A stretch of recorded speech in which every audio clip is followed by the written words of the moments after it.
इंदौर में एक ऐसी कहानी सामने आई है जो न्याय की प्रतीक्षा, संघर्ष और अंततः उम्मीदों के पूरे होने का प्रतीक बन गई।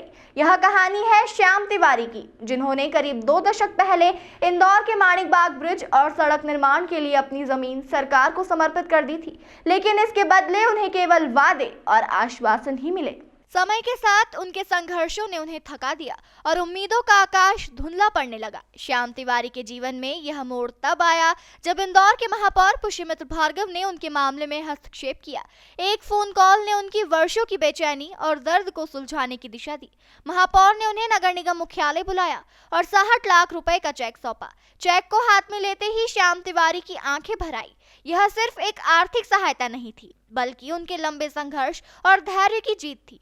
भावुक तिवारी ने महापौर को अपनी दुआएं देते हुए कहा कि आज मेरे विश्वास को फिर से एक नई ताकत मिली है। सर, ये 2000 से पेंडिंग था। 2000 से पेंडिंग था। किस चीज़ का? ये मैंने पुल के पास की ज़मीन मेरे पास थी, तो रास्ते के लिए दी थी मैंने। ये माणिक बाग के पर लाल बाग पैलेस के पीछे गुरु नानक नगर और प्रेम नगर, अपने क्या बोलते हैं, त्रिवेणी कॉलोनी, और उसमें जॉइंट के लिए उनने मेरे से मांगी थी। तो मैंने वो तकरीबन ये समझो कि 1600 स्क्वायर फीट के करीब थी, और उस जॉइंट के हिसाब से वो मेरे से ली थी। उसके बावजूद फिर 2007 के अंदर थोड़ा उन्होंने कहा आपको दे दे, ज़मीन के बदले ज़मीन दे देंगे। फिर उसके बाद में अपने वो महापौर जी आए, क्या नाम उनका, मोगे जी से मुलाकात हुई मेरी। तो उनने कहा यार तिवारी, तुमको जो है आर्थिक रणनीति के हिसाब से आपको पेमेंट मिल जाएगा, अच्छा मिल जाएगा, तो ये करना। तो हम वहाँ भेज रहे हैं। मैंने कहा सर जैसे आपकी मर्ज़ी। तो उनने भेज दिया। 2015 के अंदर मंजूर भी हो गया। आकाश त्रिपाठी जी कलेक्टर थे, उनने सारा मंजूर कर दिया। और मंजूर करने के पश्चात ये समझिए कि एक अधिकारी आ गए, पवन जैन करके। उनने बीच में काफ़ी टाइम रहा, उनका ट्रांसफ़र हो गया, उसमें गैप पड़ गई। वो गैप होने के बाद ये श्रीमान आए, तो इनने हमसे बोला कि बोले हम तो पेमेंट इतना दे नहीं सकते हैं, नियम के विरुद्ध होगा ये। मैंने कहा सर जो भी आपको करना, जैसा भी करना, जो भी करना दे दीजिए। तो बोले हम तो इसमें आज की गाइडलाइन से करेंगे। मैंने कहा ठीक है सर, जैसी आपकी इच्छा दो। मेरे को तो पहले भी उम्मीद नहीं थी, आज भी उम्मीद नहीं। आप जो दे रहे हो एक तरह से मेरे को एक गिफ्ट ही मिल रहा है, तो उस हिसाब से मैं सोच रहा हूँ कि चलो मेरे ज़मीन का जो भी माल जो मिल रहा है। वरना मैंने तो ये सोचा था कि भाई मैं कांग्रेस का एक छोटा सा कार्यकर्ता हूँ, और आज भी कार्यकर्ता ही हूँ। तो मैंने कहा मेरे क्षेत्र के लोगों का उपयोग हो रहा है, ठीक है। दो हिस्से और भी थे, मैंने कहा ये काफ़ी, तो उस हिसाब से था। तो बाद में इनने हमको कहा, तो हमने उस हिसाब से कर दिया था। अब उसके बाद में फिर ये कहानियाँ चलने लग गई, फिर वो आपके अपने अपने हिसाब से करते रहे। अब ये 2015 के बाद में आकाश त्रिपाठी जी ने सारी मदद की, सब कुछ किया। फिर वो चले गए, प्रमोशन भी हो गया, फिर रिटायर्ड भी हो गया। उसके बाद में ये दूसरे सब लोग थे, वो अपनी अपनी क्रियाकलाप करते रहे, जो मैं उनमें फिट नहीं हुआ। उस समय तो सरकार कांग्रेस की, हाँ कांग्रेस की थी। दुर्भाग्य का विषय है ये, जो आप लोग मेरे से बार बार पूछ रहे हैं। तो कांग्रेस का कार्यकर्ता हूँ, इसका मतलब ये नहीं कि मैं उनके ऊपर ये जाके कहूँ कि नहीं मेरा काम करो, क्योंकि मैंने सबके काम कराए। तो उनको ये सोचना था, लेकिन उन्होंने नहीं सोचा।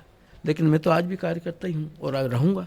अभी फिर किनसे चर्चा हुई? और आज अभी हाँ, आज की तारीख में मतलब ये समझिए आपकी 2023-24 के अंदर सर आए हैं यहाँ पे, इनसे मुलाकात हुई थी।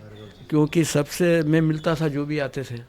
पहले वो मैडम थी, नहीं अपने ये थी मालिनी गौड़, तो लक्ष्मण गौड़ और कैलाश शर्मा। लक्ष्मण गौड़ भी मेरे पास आए थे और कैलाश शर्मा भी आए थे। कैलाश शर्मा यहाँ पे अपने वो थे सभापति।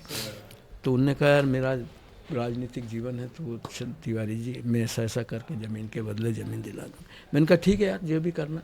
मतलब मैंने कभी भी ये नहीं सोचा था कि मेरे को कुछ चाहिए, और ना मैंने कभी सोचा।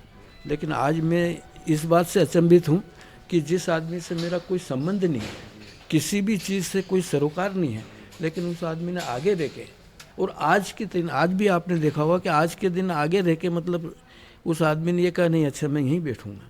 मतलब मेरी लाइफ में, मतलब मैं ये कह सकता हूँ कि इतने साल में राजनीति में भी रहा, सब कुछ रहा, एक से एक रहे।